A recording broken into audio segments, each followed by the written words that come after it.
그리스도 이름으로 하나님 말씀 증거하겠습니다. 창세기 22장 1절부터 읽겠습니다. 창세기 22장 1절. 그 일 후에 하나님이 아브라함을 시험하시려고 그를 부르시되 아브라함아 하시니 그가 가로되 내가 여기 있나이다. 2절. 여호와께서 가라사대 네 아들 네 사랑하는 독자 이삭을 데리고 모리아 땅으로 가서 내가 네게 지시하는 한 산 거기서 그를 번제로 드리라.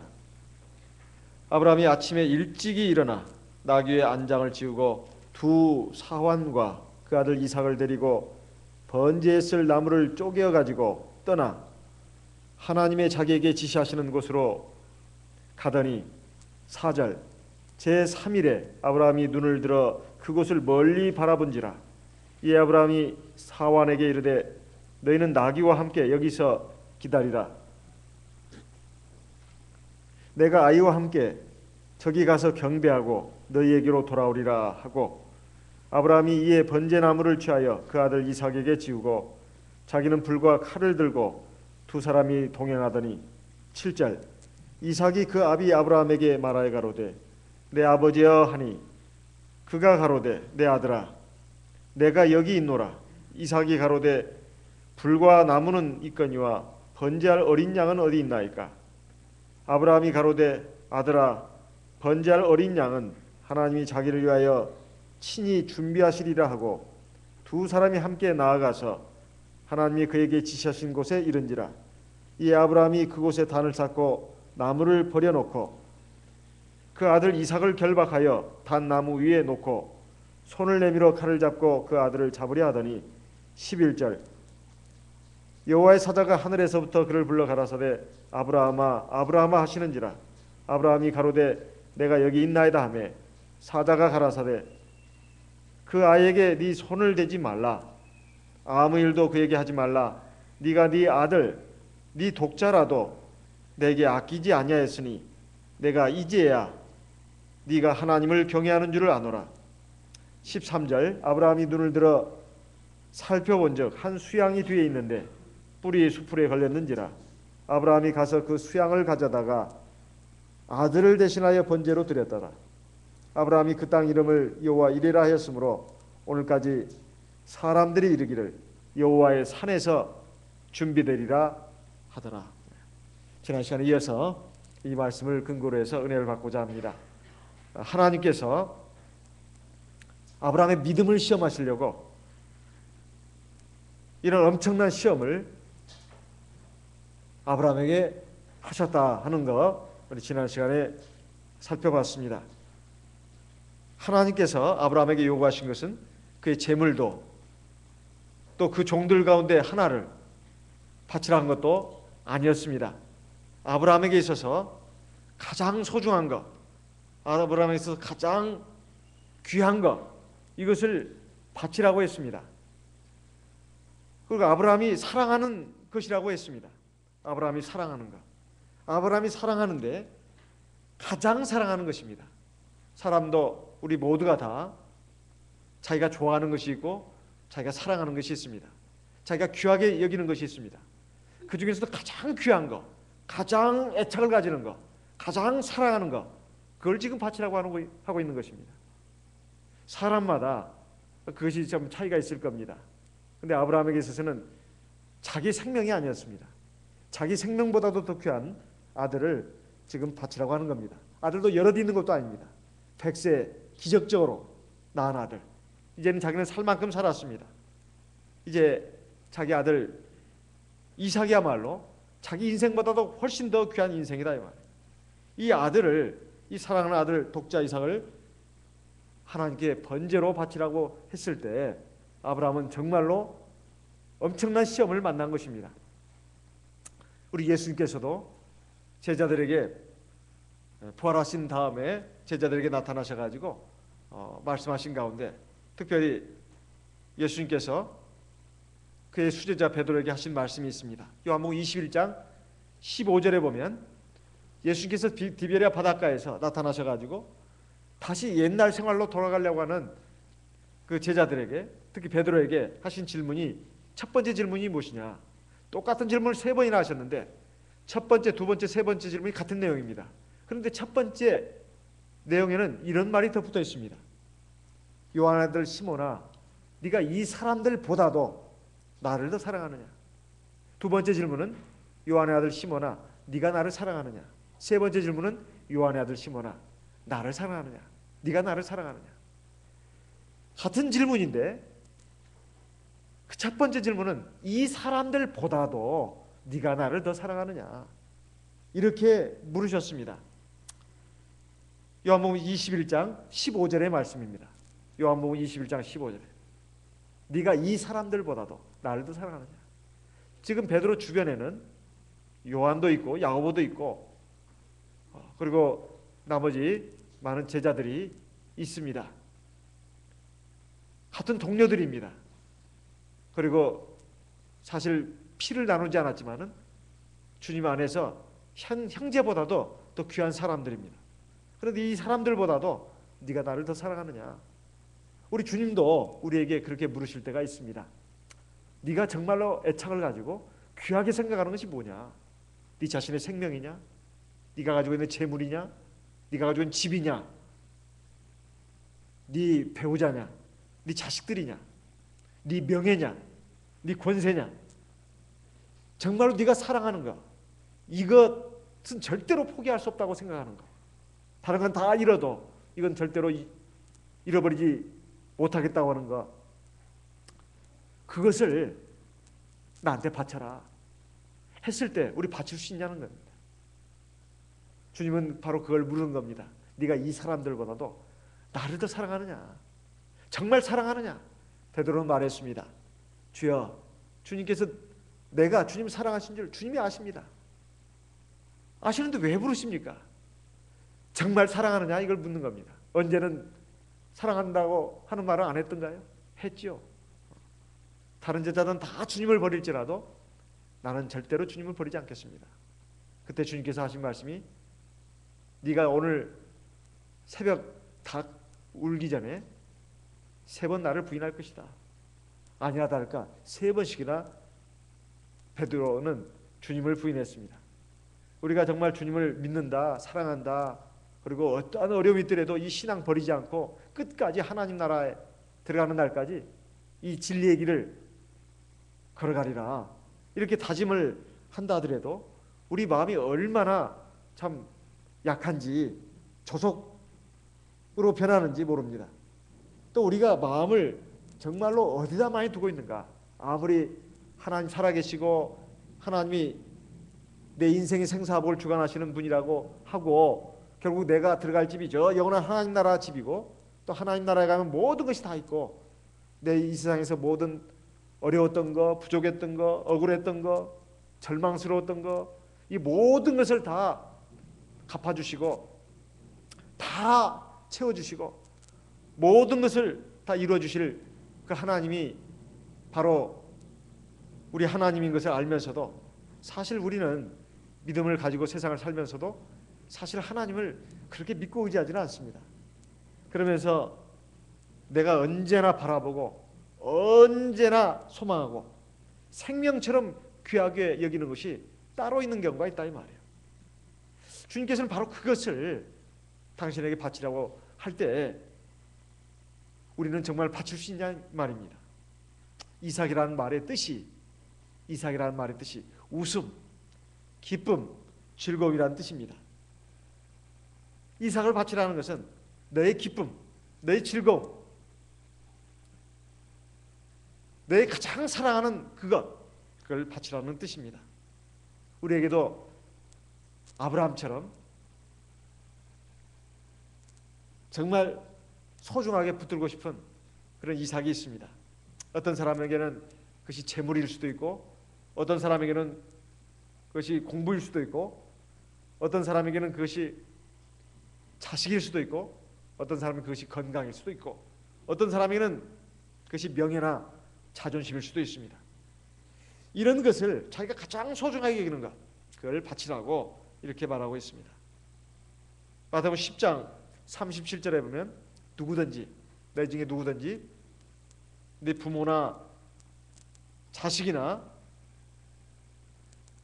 그 무엇을 나보다 더 사랑한다면 내 제자가 될 자격이 없다. 그리고 그것을 주님을 위해서 그것을 버리고 주님의 나라와 의를 더 귀하게 우선적으로 여긴다면 하나님께서 몇 배나 갚아주신다고 말씀하고 있습니다. 마태복음 19장 29절 말씀을 보겠습니다. 마태복음 19장 29절 같이 읽어보겠습니다. 마태복음 19장 29절 같이 읽겠습니다. 마태복음 19장 29절 또 내 이름을 위하여 집이나 형제나 자매나 부모나 자식이나 전토를 벌인 자마다 여러 배를 받고 또 영생을 상속하리라. 우리 주님의 이름을 위해서, 이 말은 신앙 때문에 집, 형제자매, 부모, 자식, 또 모든 재산 이걸 다 버린다 할지라도 장차 하나님 나라에 들어가서 여러 배를 받고 영생을 얻게 된다. 이렇게 주님께서 말씀하고 계십니다. 우리도 아브라함이 우리 믿음의 조상이라고 생각합니다. 그렇다면 아브라함의 신앙에 있어서 진면목이 뭔가? 사람은 누구나 다 이기적입니다. 그래서 자신의 것을 잃어버린 것에 대해서는 굉장히 참 관대할 수가 없습니다. 아무리 작은 것이라도 자기 것을 선뜻 내놓는 것이 쉽지가 않습니다. 요즘 연말이라 해서 구세군 냄비에다가 뭐 돈 1,000원, 10,000원 내는 것도 쉬운 일이 아닙니다. 그런데 어떤 분은 뭐 1억을 넘게 넣으신 분도 있고 그래서 막 깜짝 놀라기도 하고 그런 일이 있는데 그건 보통 사람이 할 수 없는 일이기 때문에 그렇습니다. 하물며 내가 정말로 가장 소중하게 생각하는 것을 그냥 하나님 앞에 바치라고 했을 때 그게 어디 마음만 먹는다고 쉽게 될 일이냐 이 말이에요. 누구에게나 사람에게는 자기에게 있어서 도저히 양보하지 못하는 부분이 있습니다. 포기하지 못하는 부분이 있다 이 말이에요. 지금 나에게 있어서 그런 것이 뭐냐 이거예요. 그 이삭이 뭐냐 이 말입니다. 그것을 만약에 하나님보다도 더 귀하게 생각하고 있다면, 하나님의 나라보다도, 하나님의 뜻이 이루어지는 것보다도, 하나님의 경륜이 성취되는 것보다도 더 귀하게 생각하고 있다면 그것이 바로 나에게 있어서는 이삭과 같은 겁니다. 이것을 붙들고 내놓지 않으면 하나님께서 진짜 복을 주지 않습니다. 영원한 멸류관을 주지 않는다 이 말이에요. 그것을 하나님께서 우리에게 꼭 요구하시는 순간이 옵니다. 살아가면서 올 수도 있고 내 생의 마지막 순간에 올 수도 있습니다. 그것을 하나님이 바치라 했을 때 우리는 그것을 드릴 수가 있어야 되겠습니다. 그런데 아브라함은 이 이삭을 바치라고 하는 하나님의 명령에 대해서 어떻게 순종했습니까? 아브라함은 아주 절대적으로 순종했습니다. 절대적으로 순종했어요. 아브라함은 여기에 대해서 어떠한 변명도 하지 않았습니다. 내가 아브라함의 입장이라면, 제가 아브라함의 입장이라면 이런 변명을 할 수도 있을 겁니다. 하나님 약속하지 않았습니까? 이 아들을 통해서 하늘의 별처럼 바닷가의 모래알처럼 자손이 무수하게 많아지게 한다고 약속하지 않았습니까? 그런데 하나님 이 자식을 죽여서 바치라면 어떻게 그 약속이 이루어지겠습니까? 그러니 하나님의 약속을 위해서라도 저는 이 자식을 바칠 수가 없습니다. 그러니 양해해 주십시오. 이렇게 이유를 대면서 거부할 수도 있는 거 아니겠습니까? 우리도 하나님의 말씀에 대해서, 하나님의 명령에 대해서 이런저런 이유 대면서 거부하고 또 순종하기를 머뭇거리는 경우가 참 많습니다. 뭐 형편이 안 된다는 이런 말도 하고, 지금 아브라함은 옛날에 그럴 수 있을지 모르지만은 제 형편은 아브라함 형편과 처지가 다릅니다. 또 몇천 년 전에 아브라함에게 일어났던 그 일하고 현재 저에게 주는 이 말씀이 주는 의미가 다릅니다. 하면서 우리는 마음속으로 얼마나 많은 변명을 늘어놓으면서 하나님 말씀에 불순종하고 있는지 모릅니다. 아브라함은 하나님의 이 말씀에 대해서 사실은 이해도 안 됩니다. 상식적으로도 이해가 안 되고 인간의 어떤 삶의 보편적인 원칙으로도 이해가 안 된다 이 말이에요. 어떻게 살아있는 사람을, 그것도 자기 자식을, 하나밖에 없는 자식을, 또 하나님의 약속과 충돌되는 것 같은 그 말씀을 어떻게 따를 수가 있냐 이 말이에요. 이것은 참 순종하기 어려운 일입니다. 그런데도 아브라함은 절대적으로 순종했다, 이런 말씀입니다. 그리고 아브라함의 순종이라고 하는 것은 즉각적인 순종이었습니다. 즉각적인 순종이었어요. 그러니까 신속한 순종이었다는 것이죠. 사실 아브라함은 하나님의 이 말씀을 받고 나서 다음날 아침 일찍 일어났다고 말하고 있습니다. 일찍 일어났다. 하나님께서 언제 내 명령을 수행하라고 시간을 지정해 주신 일이 없습니다. 그래, 너 한번 잘 생각해 봐라. 깊이 생각해 보고 판단을 해서 내 말에 따르라. 혹은 뭐 그래, 이 자식이 소중하다는 걸 안다. 그러니 내가 너한테 기회를 주마. 한 1년 후에, 2년 후에, 혹은 10년 후에 네 자식을 이렇게 바쳐라. 시간을 뭐 지정해 주신 일이 없습니다. 바쳐라 이렇게 말했지, 오늘 바쳐라, 내일 바쳐라, 모레 바쳐라 이렇게 말씀한 일이 없어요. 근데 아브라함은 그 하나님의 말씀을 놓고 아마 저녁 때 밤에 들었을 겁니다. 다음날 아침에 일찍 일어나가지고 그 말씀에 순종하는 길로 나갔다 이 말이에요. 이것이 참 우리들하고 이 아브라함이 다른 점인데, 아브라함이 믿음의 조상이라고 하는 것은 믿음의 조상을 둔 아브라함의 후손들이 우리들에게 적용되는 말씀입니다. 우리들도 아브라함처럼 그렇게 해야 된다, 이런 말씀입니다. 우리가 하나님 말씀을 예배 시간에 와서 듣고 집에서 성경 읽으면서 읽고 듣는 이유가 무슨 이유겠습니까? 하나님 말씀 뜻이 무엇입니까? 그리고 그 말씀에 귀를 기울이고 그 말씀을 마음에 받아들이고, 그것이 이해가 안 되더라도, 내 현실과 다르더라도, 내 처지와 맞지 않더라도 어쨌든 믿음을 가지고 내가 순종하기 위해서 말씀을 듣고 배우고 하는 것이 아니겠습니까? 그런 믿음이 없다면 하나님 그런 믿음 주십시오. 그리고 그 믿음을 주셔서 순종하게 되면 사실 나에게 완벽한 그리고 영원한 축복이 우리에게 주어집니다. 그런데 우리는 너무나 믿음이 부족하고 불완전해서 또 어리석어서 사실 하나님 말씀에 즉시 순종하지 못하는 것이 현실입니다. 이것을 극복할 수 있는 것은 하나님께 믿음을 달라고 해야 되는 겁니다. 그 다음에 세 번째는 아브라함은 장애물을 극복하는 믿음이었습니다. 장애물을 극복하는 믿음이었어요. 사실 아브라함에게 있어서 최대의 장애물은 자기 자신이었을 겁니다. 자기 자신이 정말로 애착하고 소중하게 생각하는 것, 그 자기 자신의 마음을 극복하는 것이 아마 최고의 어려움이었을 겁니다. 그렇지만 그것 말고도 장애물이 또 많았습니다. 첫째는 뭐가 장애물이었을까요? 자기 아내가 있지 않습니까? 아브라함은 자기 아내 사라와 의논하지 않았습니다. 의논하지 않았습니다. 왜 의논하지 않았을까요? 만약에 아브라함이 자기 아내 사라와 의논했다면 어떤 일이 벌어졌을까요? 사라라고 하는 여자는 평생 아이를 낳지 못해가지고 마음고생이 엄청나게 심했던 여인입니다. 그래가지고 그로 인해가지고 자기 여종을 갖다가 자기 남편에게 주었는데 그 여종이 임신을 하니까 그 여종이 자기 임신한 걸 깨닫고 여주인인 이 사라를 갖다가 얼마나 멸시를 했냐 이 말이에요. 그 여종으로부터 멸시를 받아야 되는 그 참 서글픈 신세, 그리고 정말 그 고통을 또 당해야 됐습니다.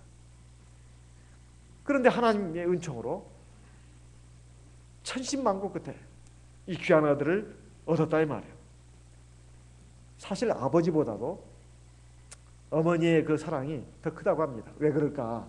저는 살아오면서 종종 생각해 봤습니다. 생각해 보니까 그럴 수밖에 없는 것 같아요.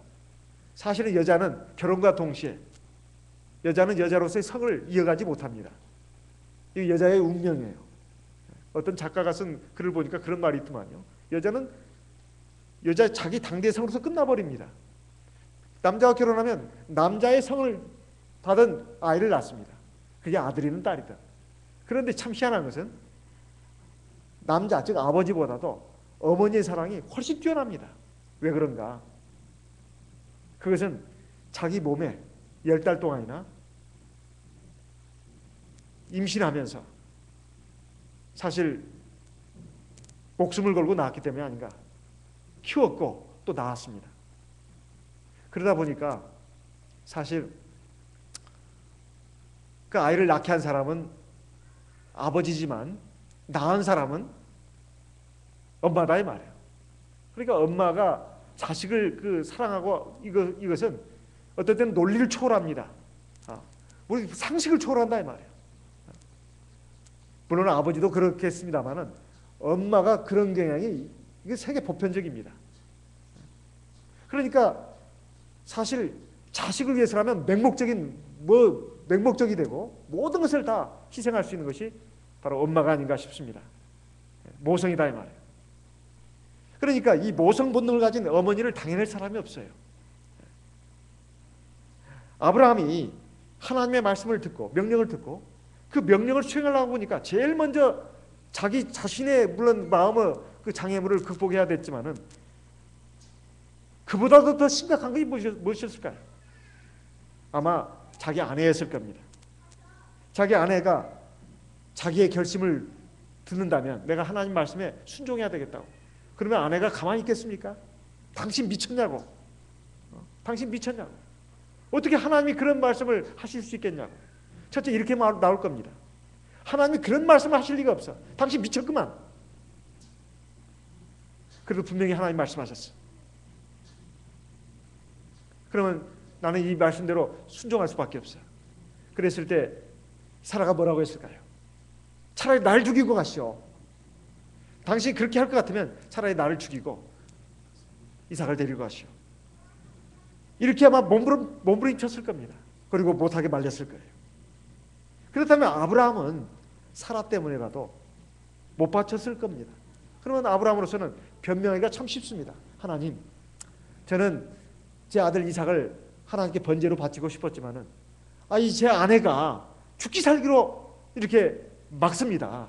이 아내 때문에 내가 못하겠습니다. 못했습니다. 얼마나 변명하기 좋냐 이 말이에요. 그런데 아브라함은 그것까지 내다봤습니다.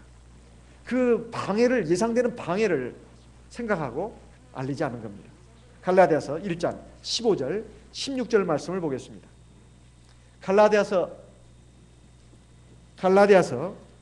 1장 15절 16절 같이 읽어보겠습니다. 갈라디아서 1장 15절 16절 같이 읽겠습니다. 그러나 내 어머니의 태로부터 나를 택정하시고 은혜로 나를 부르신 이가 16절 그 아들을 이방에 전하기 위하여 그를 내 속에 나타내시기를 기뻐하실 때에 내가 곧 혈육과 의논하지 아니하고. 자, 이것은 바울 사도의 간증입니다. 내가 하나님의 뜻을 따라 이방인의 사도가 된 것은 하나님께서 명하신 것이다. 그런데 이걸 가지고 내가 우리 혈육하고 부모 형제하고 절대 상의하지 않았다. 이런 뜻입니다. 하나님의 명령하시니까 나는 그 명령에 따른 것이다. 이렇게 지금 말하고 있습니다. 그렇다 해서 무슨 모든 일을 갖다가 가족들하고 상의할 필요 없다. 이런 말은 아닙니다. 하나님이 분명히 말씀하신 것. 교회에 나와야 된다. 그리고 안식일을 지켜야 된다. 이런 하나님의 말씀, 뚜렷한 하나님의 말씀이 있지 않습니까? 이런 것을 내가 듣고 배웠을 때 부모가 교회 나가는 걸 막는다거나 배우자가 막습니다. 자식들이 막습니다.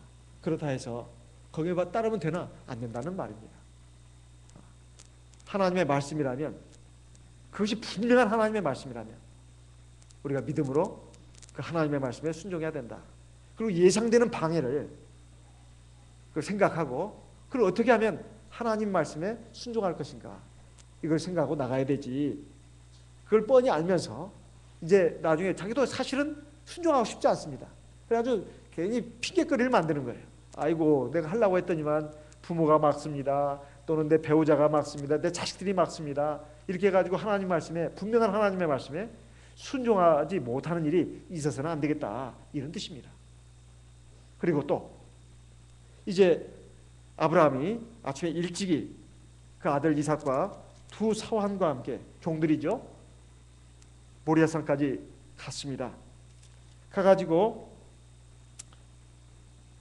사환에게 말했습니다.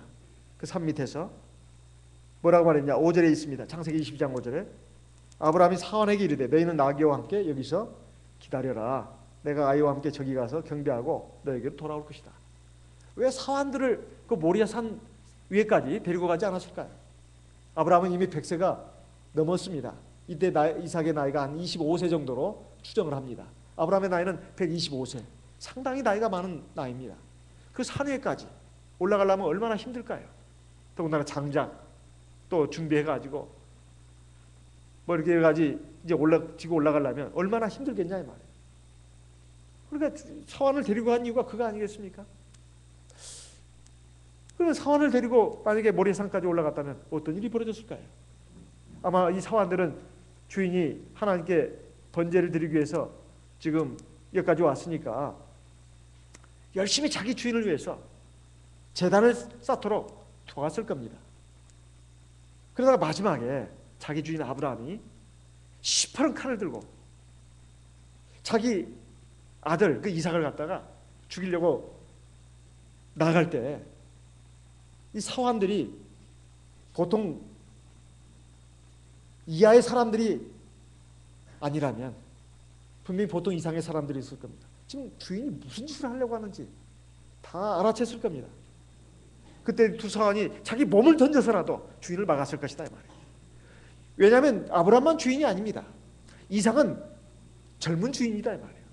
몸을 던져서라도 젊은 주인을 살리려고 막았을 것이다 이 말이에요.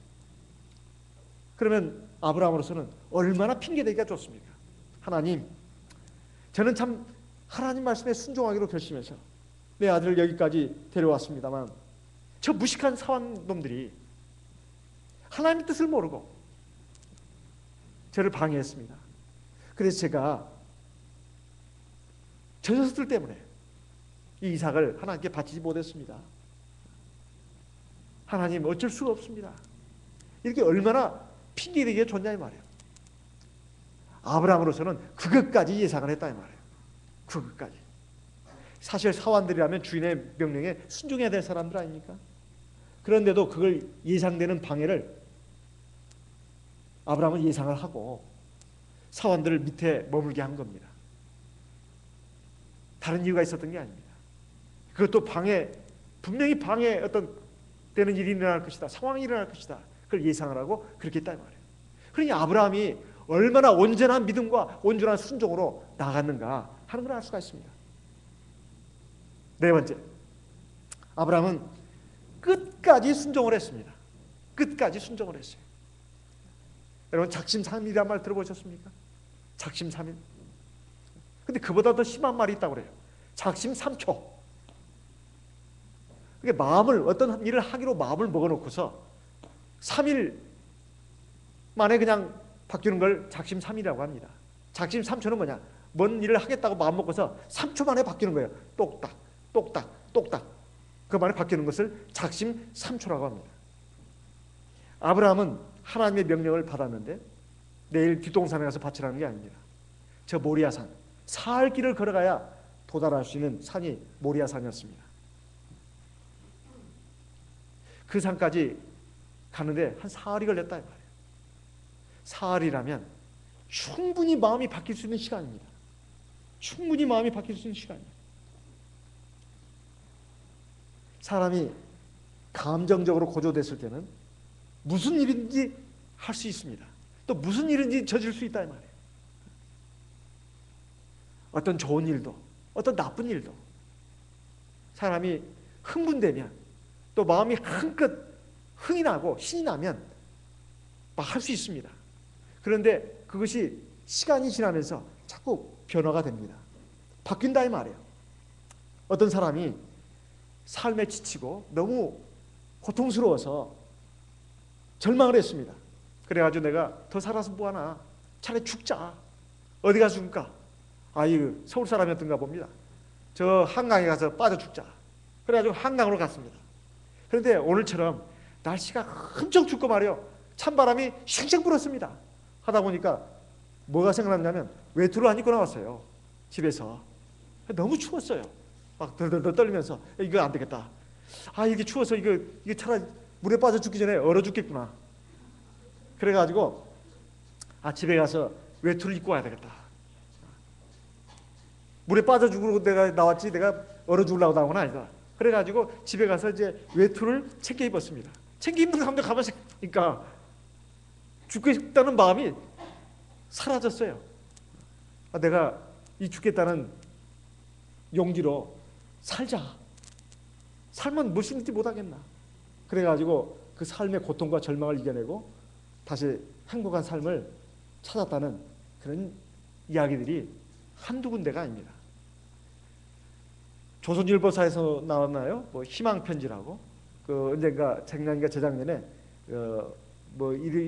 일주일에 한 번씩 그 삶의 절망의 기로에 섰다가 다시 살아난 사람들의 그런 사람들의 그 이야기들이 쭉 실린 적이 있었습니다. 그게 한 권의 책으로 나왔는데 제가 한두 편은 읽어본 것 같습니다. 시간 되는 대로 나머지도 한번 읽어보려고 그러는데 그게 보면은 참 기막힌 일들이 많더라고요. 어떤 사람은 미국 LA 해변가에 가서 빠져 죽으려 하다가 물속에 몇 번 들어갔다가 나와가지고 내가 이런 죽지는 못했습니다. 그래가지고 내가 이런 용기로 살아보자 해가지고 열심히 해가지고 정말로 아주 성공한 그런 분들도 있습니다. 이렇게 3일이라는 시간은 얼마든지 마음이 바뀔 수 있는 시간입니다. 하나님께서 왜 사흘 길을 걸어가게 했을까요? 그 시간은 사실상 죽음의 시간입니다. 아니 죽음보다 더 고통스러운 시간이에요. 이삭과 함께 사흘 길을 걸어가면서 아브라함은 별 생각을 다 했을 겁니다. 그리고 마음은 한없이 찢어지고 그 고통은 극에 달했을 겁니다. 예수님께서 십자가에서 죽으시고 무덤에 사흘 동안 계셨습니다. 3일 밤 3일 낮을 계셨다 이 말이에요. 하나님으로서는 정말로 이렇게 치욕스럽고 고통스러운 순간은 없었을 겁니다. 저 음부까지 내려가셨다고 했어요. 예수님의 영이 어디까지 가셨겠느냐? 음부까지 가셨다 이 말이에요. 마치 요나가 큰 물고기 뱃속에 들어가가지고 저 깊은 절망의 바다 가운데 있었던 것처럼 창조주 하나님께서 우리 인간을 구원하기 위해서 이 세상에 오신 것만 해도 이건 엄청난 일인데 우리를 구원하기 위해서 십자가에서 돌아가시고 그 영이 저 음부에까지 가셨다 이 말이에요. 그리고는 3일 후에 부활하셨죠. 물론 하늘이 빈 건 아닙니다. 하나님의 영이 음부까지 갔다는 것이 이건 놀라운 일입니다. 음부는 죄인들이 불신자들이 죽은 후에 가서 대기하는 장소입니다. 사실은 지옥의 고통이 예비되어 있는 곳이에요. 예고되어 있는 곳이에요. 그러니 얼마나 참 숨막히고 절망적인 곳이겠습니까? 우리도 하나님의 말씀을 따라서 믿음으로 산다고 하지만은 사실 세상에 살면서 고통스러운 순간들이 적지 않이 있습니다. 이것을 우리가 믿음으로 이기고 하나님 말씀에 순종해서 끝까지 나갈 때 하나님께서 우리에게 주시고자 하는 것은 영원한 생명과 영원한 기쁨과 영원한 상급입니다. 이것을 위해서 아브라함은 끝까지 순종했다 이 말이에요. 저희들도 하나님의 말씀을 받을 때 당장 그것이 불투명해 보이고 말도 안 되는 것 같고 하나님의 약속이라는 것이 손에 잡히지 않은 것 같고 너무 허무맹랑한 것 같고 정말 비현실적인 것 같이 생각되더라도 우리가 믿음을 가지고 나갈 때 그게 놀라운 구원의 역사가 있습니다. 사실 중요한 것은 사실 믿음입니다. 우리에게 있어서 믿음을 빼버리면 모든 것이 다 무너져 버립니다. 지금까지 살아온 우리의 삶, 지금까지 쌓아올린 신앙의 집들 아무것도 아니에요. 와르르 무너져 버려요. 믿음이라는 그것이 기초가 안 돼 있으면 올리는 것은 전부 다 부실공사입니다. 부실공사예요. 그냥 신앙의 집 같은 집 흉내만 냈을 뿐이에요. 바람이 불고 창수가 나면 그냥 휩쓸려 가는 것이다 이 말이에요. 그 믿음은 순종을 쌍두마차로 합니다. 믿음 따로 순종 따로가 있는 게 아니에요. 믿음이 있다면 순종하게 돼 있어요. 믿음이 없기 때문에 순종을 못하는 겁니다. 우리가 하나님 앞에 늘 구해야 할 것 중에 가장 중요한 것이 뭔가? 바로 믿음입니다. 하나님 믿음 주십시오. 하나님 약속을 믿고 하나님의 살아계심을 믿고 그 하나님의 권능과 역사와 온전한 경륜 그걸 믿고 순종하게 해주십시오. 그리고 미래를 보는 눈을 주십시오. 미래의 약속을 오늘에 땡겨가지고 클로즈업 해가지고 끌어당겨가지고 현실화 시켜서 보고 그 믿음을 가지고 나가는 제가 될 수 있도록 이끌어 주십시오. 그렇게 했을 때 하나님의 크고 놀라운 구원의 역사, 생명의 역사가 일어날 줄 믿습니다. 다 같이 기도하겠습니다. 하나님, 지금 나 그리고 내 가정, 우리 교회, 우리 성도님들 위해서 기도할 제목이 많이 있는 줄 압니다. 우리 하나님 앞에 기도하겠습니다. 오늘은 아마 연말로서는 마지막 주 3일 밤 예배가 되겠습니다. 이번 주는 이 금년 중 마지막이라는 말이 이제 계속 나올 것 같네요. 마지막 3일 저녁 예배입니다. 이제 곧 있으면 마지막 안식일 예배가 있습니다.